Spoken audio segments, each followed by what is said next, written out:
What's up, guys? We're back with Grind Lifestyle. Today we have Chris from Hillhaven on. If you guys haven't heard Hillhaven, definitely check them out. One of the hottest new rock bands out right now. These guys are just killing it. They're all over Octane, all over rock radio. Chris, what's up, dude? Not much. Thanks for having me. That was a hell of an intro. I appreciate it. Yeah, dude, I'm a big fan. I'm actually fanboying right now. This is like one of my you guys are definitely one of my favorite bands, and I feel like just an idiot. Like, but oh my God. Oh, dude, I appreciate that. I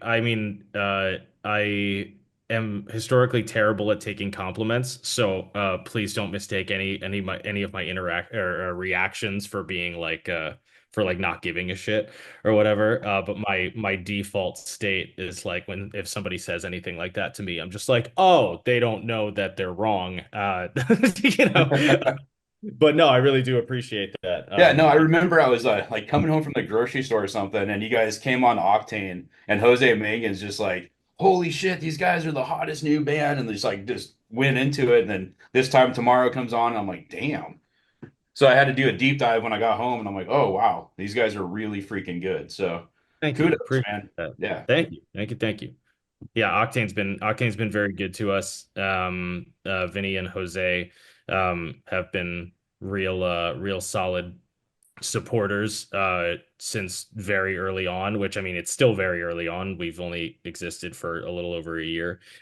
But yeah, to have them kind of back in the project kind of right out of the gate was definitely a big help that I think not a lot of new bands get the privilege to have. So definitely very grateful for those guys. yeah, you're Yeah, definitely man, not cherish wrong. that. Those are great people, and that's a great organization. But you guys are really like, I mean, you're making moves. It's refreshing to watch. It reminds me of when Abel started. Like, I just want to know the story of how you got to where you are now, and like what led you to forming Hillhaven. Give us the cliff notes.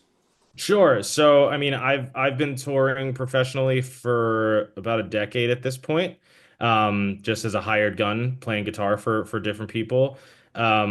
The original Hillhaven lineup that we launched with last year, were just all friends of mine who like some of us have toured together multiple times, and others that we've just known each other for a while.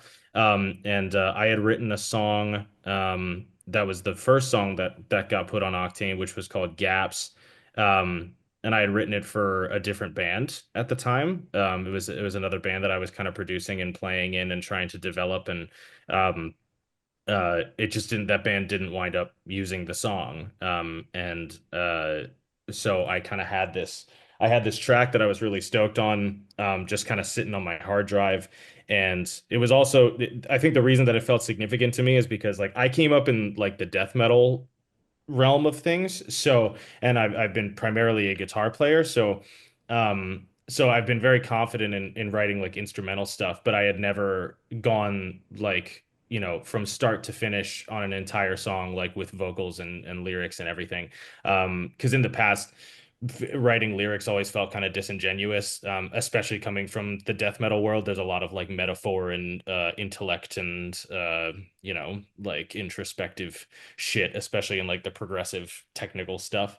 And so so I just kind of had this idea that that's what lyrics were supposed to be. And every time I tried to write lyrics like that, it just didn't work. So this was the first time that I kind of wrote everything from start to finish and was happy with all of it. And we had the other band's singer on it, and when it was sort of decided that they weren't going to use that song, I sent the song to Matty Madiro, who was our original drummer, um, who's in From Ashes to New, and I had done some writing with them on their album Blackout that came out, I think last year, maybe the year before, and it was basically just like I have this song that I think is cool. I don't really know what to do with it because the band that was supposed to use it isn't going to use it. So I think maybe I was expecting that there could be another band that might want it, or a label that might be interested and could find a band to use it or whatever. I just kind of figured like it shouldn't just sit idle.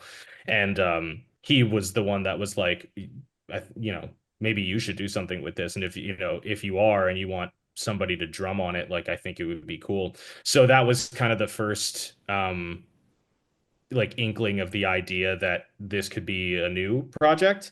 But obviously the hurdle was that we had the other vocalist on there, and he wasn't really interested in doing a new project at the time. So I was like, well, I could try to go find another vocalist.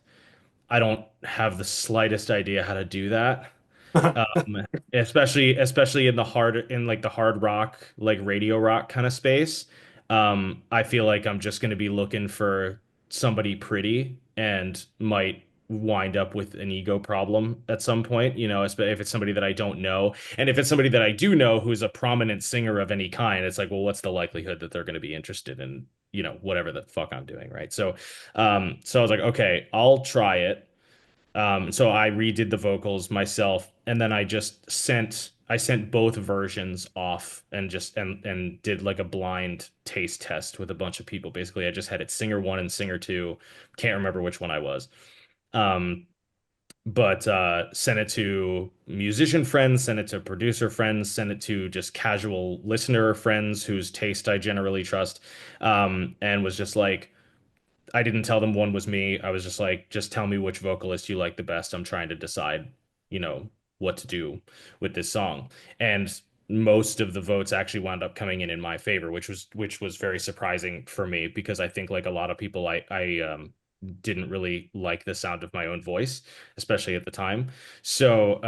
But that was like, okay, well, that certainly makes things easier. If I was able to write the whole thing and record the whole thing and produce it and mix it, and then now I can do the vocals, well, that kind of makes it a one-stop shop here. I don't have to coordinate with somebody else, or, have another person in the room. Not that I'm against doing anything collaborative, but it's just like if I want to write a song, I can just write a song. Um, and so that's kind of how the inception happened. And then once I had a couple more songs in the bag, Maddie and I started talking about like who else would be good to have in the project. And my initial idea was just like, well, we don't know what's going to happen with this. We don't know if it's going to be something that can ever play shows. So might as well get a group of people who like who know what's up, who have been on the road and who have done music videos and who kind of understand the vibe of just like, hey, learn a song and show up kind of thing, and not have to hold anybody's hand through the process, or if it does get on the road at any point, I don't have to be, telling somebody what to do and what not to do on the road and that kind of stuff. So I reached out to Ricky, who plays in Ice Nine Kills. Um, and he, pretty much every step of this is like, and I was surprised that this happened, so I was surprised that this guy said yes. I was surprised that this person liked it. But Ricky was down, and then Maddie recommended Jimmy, who also plays in From Ashes to Do. He's a live guitar player, and we had another bass player lined up originally who was in a relatively prominent band, but it didn't it kind of fell apart like um right before the music video shoot. Just schedules and logistics and stuff didn't line up. So our bass player Jamie, I've been friends with him for a long time, and he was just somebody who I always like I always remember like on and off thinking like, oh, I wish that kid had like gotten a shot, like, and not to say that I'm so bold as to be like I am the shot, but if this is something that does moderately well, then that's, something that he could benefit from, and I think that would be cool. And so I called him, I think with like 2 days notice, and was like, hey, can you learn 3 songs and be in Lancaster uh in 2 days? Oh, you're And in he PA. Okay. Yeah, yeah, I live in PA. Yeah.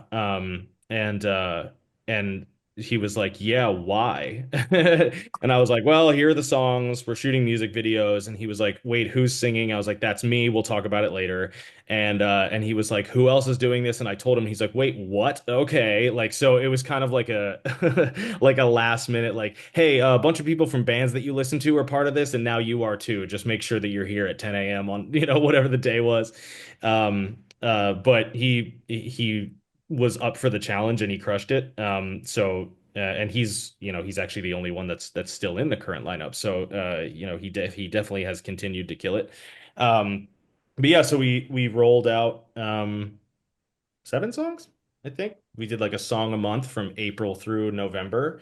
Um, Mainly just because public attention span is so short these Yep. days. You got to be able to stay top of mind to the best of your ability, and there's so much competition. I mean, just as an example, uh, we just put out a new song on the 9th.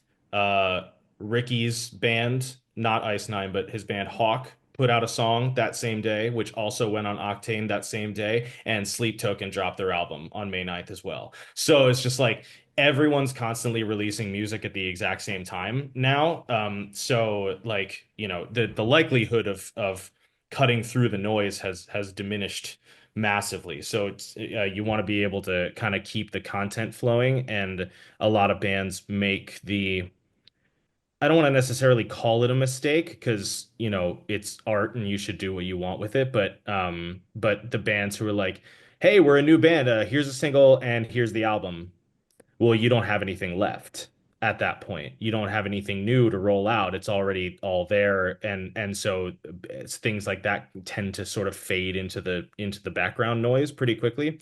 So we didn't or the original plan was to do an album, and there was an album's worth of material, but it wound up just making more sense to keep putting it out as singles because we didn't have any kind of like infrastructure for merch bundles or distribution outside of digital stuff or anything like that. So it wasn't the way that somebody would want to roll out a record ideally. So it was just like, okay, we'll just keep putting it out one by one and just keep it growing. So we've just kept a steady content schedule, just posting every single day with very, very few exceptions over the last year.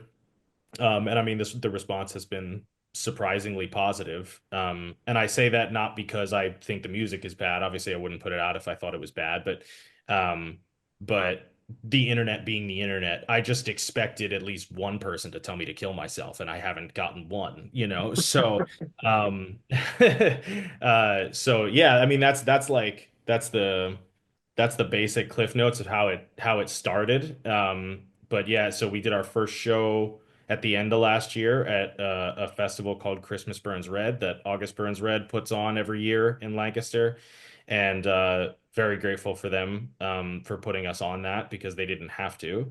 And that went surprisingly well. And then this year coming into the new the new batch of songs and starting to plan things out.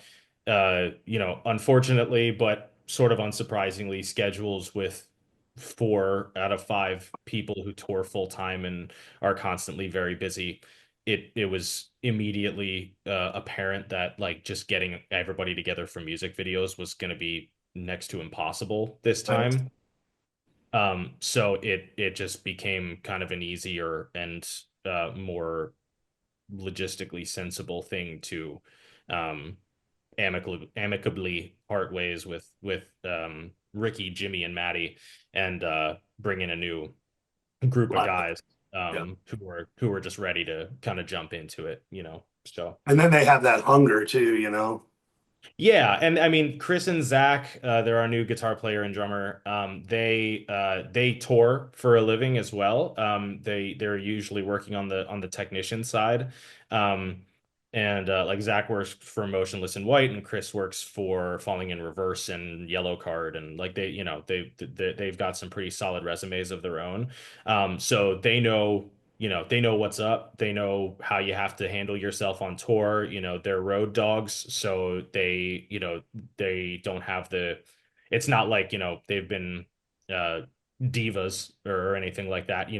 Their jobs do not allow them that luxury. So, Right. um having that the same kind of experience that we had with the past lineup, but with the hunger of being like a guy who enjoys his career but wants to be the one on stage ultimately, because I think Yeah, an that's what artist instead of a tech. I mean, yeah, that's amazing. yeah, and I That's mean I like think the ultimate success story. sure, and I think a lot, I mean, hopefully, right? But I think, I think a lot of people get into the industry, whether you wind up doing front of house or teching or stage managing or TMing or whatever. Like, I think not everybody, but I think a lot of people, get in that way because it's a way to get on tour and it's a way to make relationships and things like that. And you just hope that one day an opportunity will come your way. And I certainly don't mean that to like diminish the importance of the work of like the crew, because I mean they work way harder than us band guys do. Um, 100%. and if they're not on top of their game, then the whole show falls apart. But obviously, I do think there is some overlap between being somebody on a crew and maybe having aspirations to be the one playing someday. So similar thing as it was with Jamie of just like I've known these guys for a long time. We've worked together before. We've toured together before. I trust, I trust them as people. I trust their judgment. We all get along really well. And if I wind up being able to give them a shot with this, then I want to, you know. Very cool. Yeah. That's awesome, dude. Yeah. Yeah, we actually have a band that we manage, our Hush Hush. The singer's out with Until I Wake right now. Kind of Okay. doing what you just said, building relationships. He's teching, selling merch. Just he's been out with Beartooth, just everybody right now, just kind of mingling and doing what he can do to make his band a little bit more known and get For out in the sure. scene a bit better. So it's definitely good advice. So if anybody's watching this or listening, you want to get out there and meet new people, just jump in and go for Yeah, it. I if you always get a wish, sorry, I always wish that I'd had like, so my dad was a doctor, right? Like something went catastrophically wrong with me to where I ended up being a lead guitar player I in a feel rock band. that. Yeah. But like nobody ever told me the importance of like maybe getting out there and teching for somebody or like, I know Zach Myers really well because I'm a Memphis guy, right? And Mhm. he since he was like 11, I've heard the stories of him like pushing cases behind the new Daisy, like helping load it. His dad was like, this is what you got to do. And then he Mhm. was teching for, three doors down. And then he was teching for Saliva. And then he ended up filling in on bass for Saliva. And then he ends up Mhm. teching for Shinedown. Then he ends up being the rhythm guitar player for Shinedown. Now he's the lead guitar player for Shinedown. The It's only that, guitar. Right. Yeah. and it's just like that whole just the steps, like the evolution of it fascinates me because it's something I've never gotten to do. I've had Hmm. people ask me to be a tour manager, and I'm like, that's a terrible idea. I have a short temper, and I don't think that would go well for anybody. But like, Sure. yeah, I'm just, I mean, I'm a lead guitar guy, and that's really what I do. I write songs and I play lead guitar, but I respect the hell out of my road crew. I always have, and I always will. And Hmm. I make sure they know my parts because if something goes down, the show must go on, right? Yeah, for But I just sure. wish somebody would have told me what you just said about that, like the crew thing and like getting in there. And it really does fascinate me how people end up being a road crew and then they end up, being in a band. It's always fascinated me.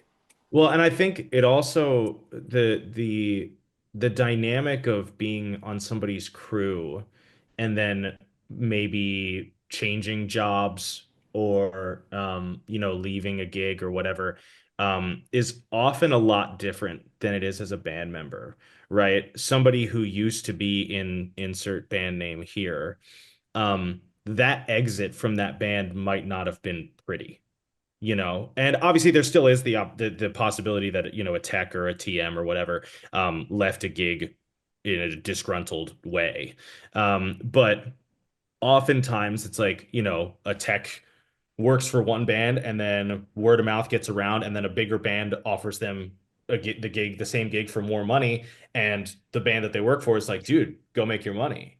You know what I mean? So as long as you do good work and people trust you, like they trust you on a deeper level, because it's not just like, oh, you learned how to play the guitar parts, which obviously like especially depending on the gig I mean is still a very important thing. You want the people on stage to be competent as well, but the people who are, responsible for your entire show at the end of the day, I think sometimes there's a deeper level of trust there in certain Mhm. cases. And then when that person goes on to, maybe bigger and better things, you're like happy for them. You know what I mean? You're like, yeah, dude, like, I mean, and so then it's kind of like nothing but good vibes, right? Where it's like every single person that this person has, every single band that this person has worked for is like, oh yeah, I love that guy. Whereas like if you used to be in a band, that might not always, like there might be one guy who's like, yeah, no, we're still friends, and then the other guy's like, fuck that guy. You know what I mean? Like it's I I get think it. um so having having the ability to network and stuff as a tech, I think can also be a lot more beneficial in that way. Because you're not if there is somebody in the band who's particularly kind of precious about things, you're not a threat to them.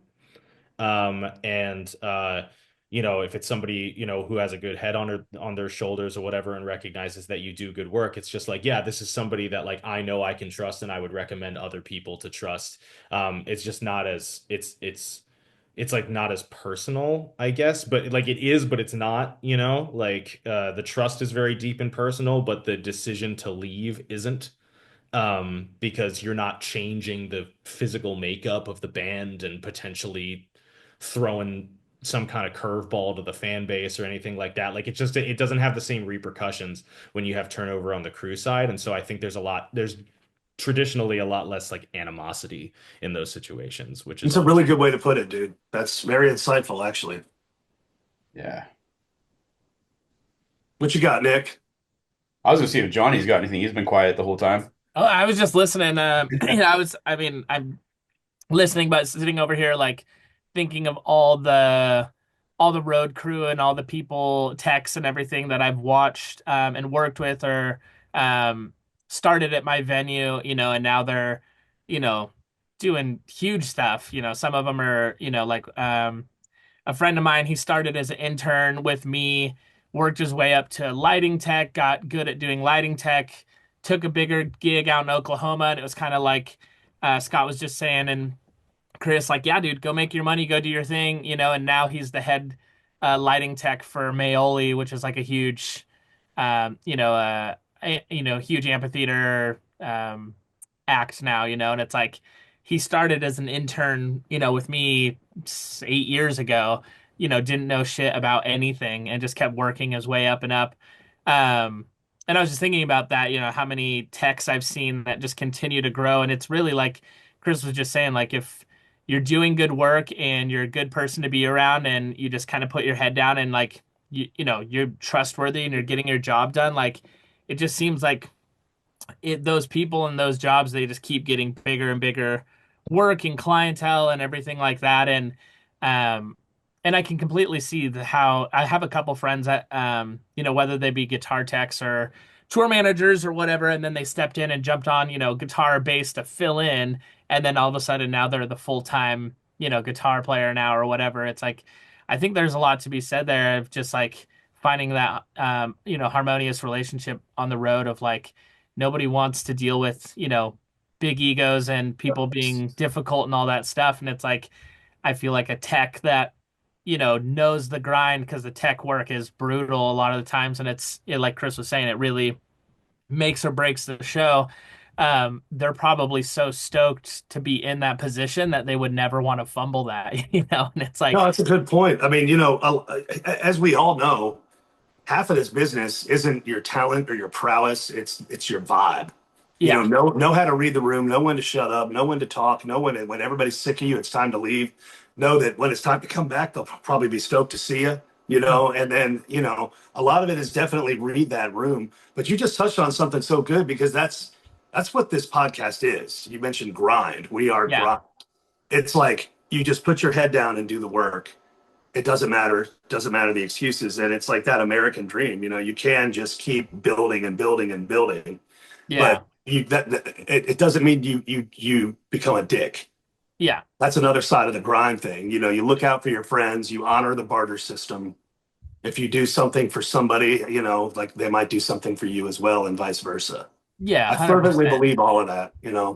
Yeah, and I've always, everyone that's ever worked with me and everyone that I've ever worked with, I've always held kind of like the same sentiment of just being a very humble, respectful and polite, hardworking person. But it's like I personally I don't do well when I'm dealing with people with big egos or, um, it's like of course I want everything to be as professional as possible, but every once in a while you get somebody with a big ego and you're just like, man, I feel like everybody probably hates working with you, but you're a paycheck. But but yeah, I And was you just got thinking like an about, interesting side too of this, Johnny, because you own a venue, you're a yeah, promoter, you're also a performer.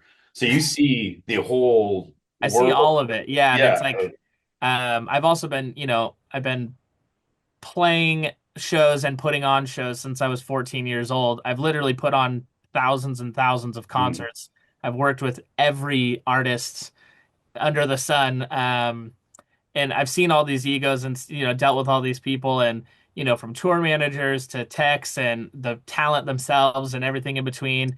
And then I spent 6 years touring full time as well, bouncing from band to band as a guitar player. So it's like I've seen a lot of it from all sides. And it seems like all the people that still have success and are still doing well, are the ones obviously they're working hard and they're doing good work, but also, for the most part, it seems like it's the people that, are pretty humble in what they're doing that have seem to have the long careers, it's like you deal with the egos. Um and it seems like I don't know, a lot of those people's careers don't go the distance, but maybe that's just my perspective of it. It's a Yeah, small business. It's a small business. So if you have that It is. ego, it definitely gets around and people, talk about you behind your back and then what's next? You're Yeah. a Walmart greeter. yeah. Yeah. It also depends on the position that you have within your act, right? Like if you're like if you are the sole business owner of something and you have a big ego, well, you can, as long as your act is doing well, you can kind of afford to be that way, Yeah. unfortunately.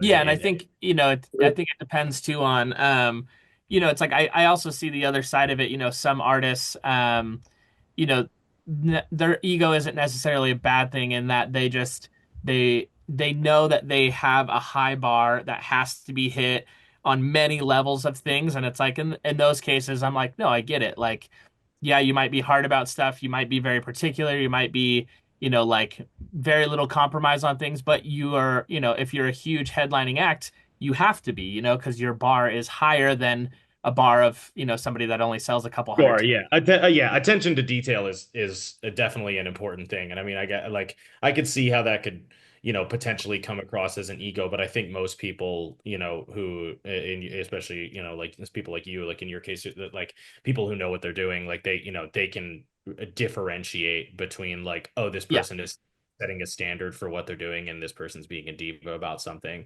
And I mean, it can also be a fine line as an employee too, as a yeah, hired gun, right? Because obviously your career in most cases, especially in an immediate sense, can benefit a lot more from just being able to put your head down and not saying anything and doing the work, right? yeah, Playing your parts or restringing the guitars or whatever you got to do. You know what I mean? But it can also be a fine balance of like knowing what your limit is, right? Because yeah, there are people who take advantage of people who are willing to keep their head down and not say anything, or people who hadn't gotten an opportunity before you, yeah, and so kind of have that there are people, and I've seen it, I've experienced it firsthand, of people who thrive on the mentality of where else am I going to go, yeah, you know um and so it can be difficult in that position,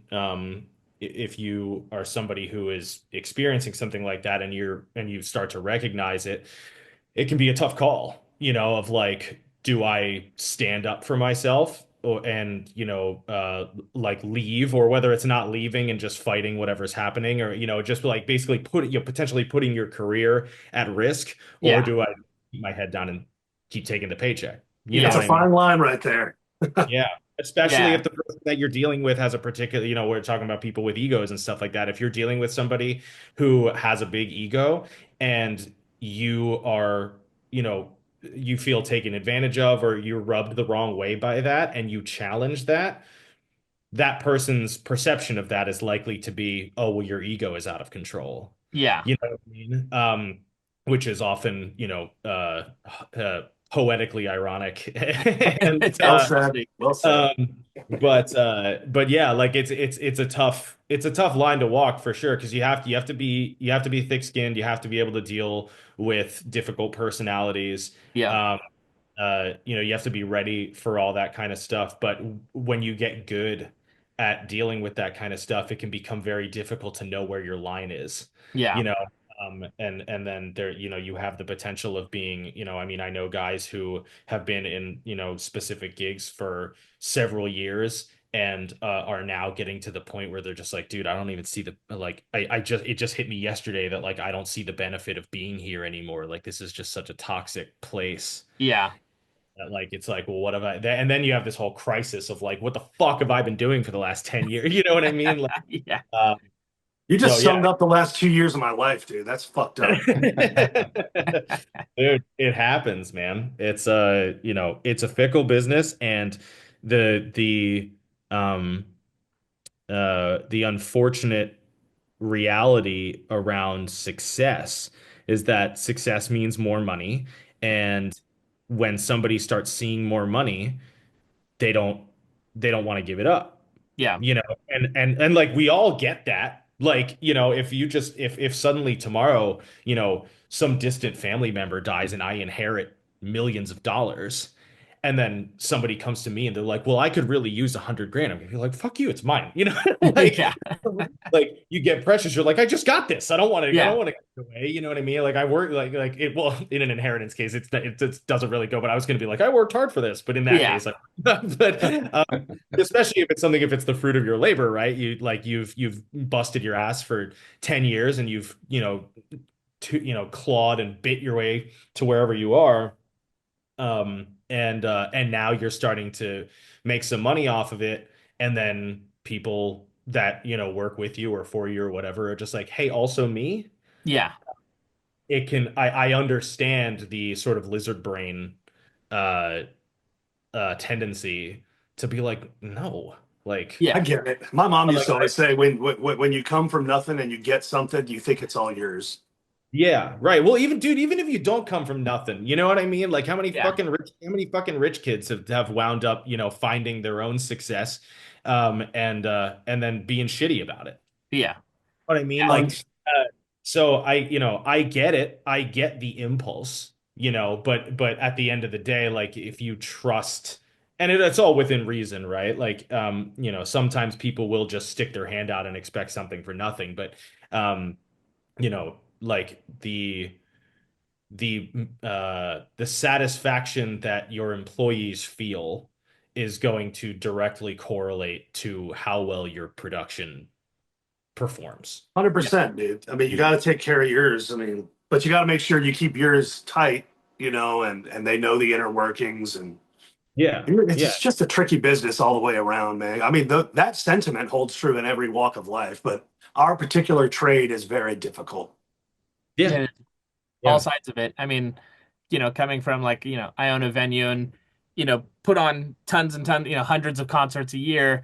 Um, and it's like even, for a good example of kind of keeping things in that is like, I'll hire local artists to play with, bigger talent, right? But we have like finite budgets for them. It's a small budget, I'm like, well, this isn't necessarily my doing entirely. Like the artist and manager will tell me how much we can spend on local talent. And I remember one time I had a local artist, um, right before the show, he was like, well, look how many people are here. You're making so much money. You need to pay me more. And I'm just like, it was one of those things, my head's spinning and I'm trying not to blow a fuse because I'm like, you don't even know how much this costs to produce. You don't know any of the details of the show. And to just assume because there's a lot of people here that are making a lot of money, I was just like, just livid. But it's like, Yeah. it's also that's the other side of the business, right? It's like, a big artist, it might seem like they're making a ton of money, but once they pay everybody and take care of everything, it's like it is kind of like you were saying, Chris, like that pot of like, I'm working really hard for this. And yes, I want to take care of everybody, but like I got to take care of me so this can continue as well. So Yeah. it's like Right. that balance is I remember super I did a hard. show with Joe Nichols and like we paid him 60 grand. That was his guarantee, right? Yeah. And we sat down and we're talking, and like after he pays his crew, his truck drivers, like he shows up with two semi trucks, a big crew. Like he literally goes home with maybe a couple thousand a show, maybe if that, out of that 60. Yeah. So you're like, damn. And then, there's his attorneys, his this, his personal that. So They've gone it's on if people retainers. just understood like what goes into this industry. It's just it's insane. It's like when Johnny says, I've been a promoter for a long time too, and it's like my friends are like, man, you're making a shitload of money because you've got 2,000 people at your show. It's like I broke even. I didn't make anything because I let most of you fuckers in for free. It's like, come on. I, Well, and especially the local band side of it, Yeah. is I remember, obviously I remember being in local bands and doing, getting to, open for bigger tours and, doing the in a lot of cases the pay to play thing where you got to sell tickets, and if you don't sell the tickets, you got to pay the balance and all that kind of Yeah. stuff. And um, there were times where we felt kind of slighted by it, but we weren't, the band that I was playing with, which is a band that I still play with, it's the death metal project that I've had since high school. Um, we were, I think, a little bit more realistic about it than some people were in terms of just like, look, we agreed to this. Yeah. That's the fact of it, right? Like you agreed to the terms of whatever it is. Yep. So to fight it at the last minute is stupid, but also, when you're a local band and you get an email from a promoter or a call or whatever of like, hey, this band that you might know or like is coming through, and we'd like to offer you guys the opening spot. For you, the local band is like, holy shit, like what a fucking sick opportunity. Like a lot of younger kids are just like, this might be our big moment, Yeah. where like the label scout is sitting in the back smoking a cigar and it's like, you're ready for the big time, kid. Uh but the reality, the unfortunate reality is, and you realize this once you start going on tour, is that if a headliner is offering local support the opportunity to play the show, it's because the tour didn't sell as well as they were Yep, hoping. that's it. Supply Yeah. and demand, motherfucker. No, so it's like, it's especially funny to hear, now knowing that side of it, to hear the thing about the local band, because I've seen it before, in my Yeah. in my local days, of people be like, well, dude, look, like the house is full, like you're fucking killing it, like why you skimping on us? And it's like, man, if you only knew, like The inner this is workings. yeah, this is like a thank God there's this many people here scenario. You know what I Yeah. mean? The whole thing almost fell apart. Once you've promoted one show, your entire outlook changes. Yeah. Like as an artist, especially, you Yeah. see all sides so much differently, man. Like, oh my God. And it's just, that whole somebody needs to really write a book about it, about just like the hierarchy, about how it all actually goes down. And every artist should be forced to read it before they go on tour. Yeah, yeah, I kind of agree. Yeah, there needs to be like a equivalent of a driver's ed course. Let's You write know, it. Yeah. Patent Yeah. pending. Us four. We got this. We got Let's all put the it science. together. I'm sure, Along I'm with the sure one of podcast, us we will. manage bands too, and like a lot of the things I tell the bands when we're talking with them about like the baby bands that are coming up, of when you get a chance to open for somebody, and let's say you're playing for 500 to 1,000 people, it's like that's 500 to 1,000 people are going to see you that wouldn't see you playing at the local bar. So now Mhm. you have more social media content. You're going to have more of these people are going to follow you, which in turn will make longer term money. So it's just you got to, if we explain that to the bands that we work with, they get that a little bit more than the, well, shit, why am I not getting $500 to do this opening show for 500 people here? Yeah. Mhm. And a lot of them are taking that into consideration of understanding that social media, there's a lot more money in social media than actually playing shows nowadays. As long as you know how to run it. Yeah. Yeah. Yeah. And yeah, I mean, it's, obviously exposure is a thing. There is the other side of it where it starts going into, there are like predatory promoters and stuff like that that take advantage of local talent and stuff like that. Like there's bad sides to all of it. You know what I mean? Yeah. But yeah, like exposure is not nothing. What it really comes down to is like you have to decide like where the appropriate balance is, like what you're willing to sacrifice and what you're not, right? Yep. Like even bringing it all the way up to what I would consider probably among the highest levels in entertainment, the artists that play the Super Bowl don't get a dime Yeah. to play the Super Bowl, and a lot of people don't know that, but it's because well, first of all, they're already famous, so they're fine. But second of all, but like that would, that because they're so big, that's why it's often surprising to people. Be it like, wait, you mean Beyonce didn't get a cent to be on the Super Bowl? And it's like, well, no, because not only does everyone already know who Beyonce is, but if you put her on screen during, the biggest sporting event of the entire year, at least in the States. The World Cup is probably bigger elsewhere, but um, the the back end surge that she's going to see, or any of these artists are going to see in streams and record sales and things like that, like there's going to be a massive, massive spike in that stuff. And so that money is going to be made on the back end, basically, for those artists.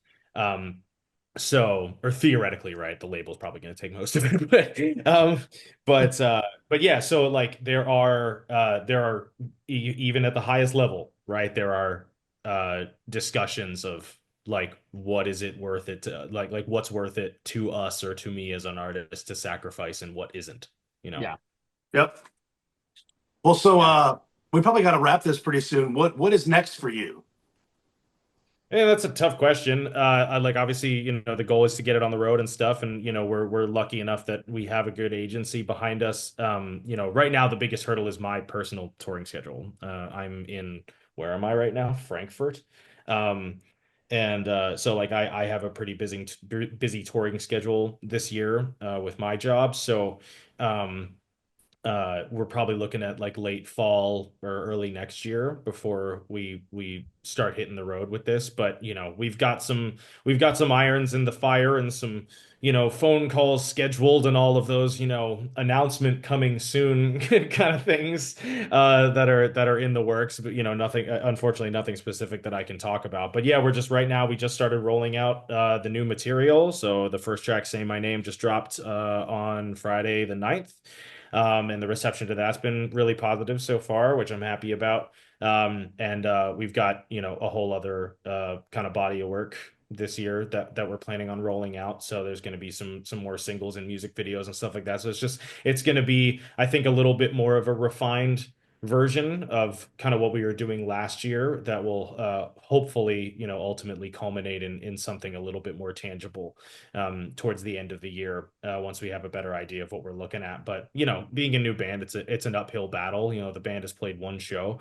Online response might be great, but we don't have, we're not at 500,000 monthly listeners or anything like that. Like we're not doing any numbers that are that huge. So not having a whole lot of touring experience as an entity inherently makes it a harder sell, in terms of because the primary language that a booking agent speaks is, well, how many tickets are they worth? Yep. Uh, and so to convince a friend or another agent or whatever to take a flyer on a new band can be a tough thing to do. So it definitely is an uphill battle that we're looking at right now. But the people that we have involved feel very confident that the day is approaching. So I just have to trust in their expertise and keep doing what I can do, and cross my fingers that everything kind of comes together. But the important pieces that remain are all kind of floating around right now, and I'm just waiting to watch a couple of them fall into place. So I'm trying to maintain my patience in Right that. on. Well, dude, I'm going to be watching. I really enjoy the project and I love what you're doing. Thank you. I Yeah. appreciate that. Nick, should we have him plug his socials? Yeah. Let's give us your socials, where we can find you, all the Yeah, good stuff. so yeah, nobody needs to worry about me. I'm not super active on socials these days. But the band is on Instagram, it's Hillhaven Official. On YouTube, it's Hillhaven Official, and I believe on TikTok and Facebook, it is Hillhaven Band. I don't remember why we couldn't keep it Hillhaven Official on everything. But that's what it is. Okay. Yeah, YouTube and Instagram are our primary platforms that we put kind of the most effort into. TikTok doesn't like us. Doesn't like me either. Yeah, Yeah, yeah, TikTok's a hard one to get Yeah, going. TikTok's a yeah, pain in the ass. yeah. The most success that I ever saw on TikTok, I had a video that got, a little over 1 million views very quickly because I was just ranting about a Nickelodeon show. So it was not There you music related go. whatsoever. Naturally. Um, and Viral moment.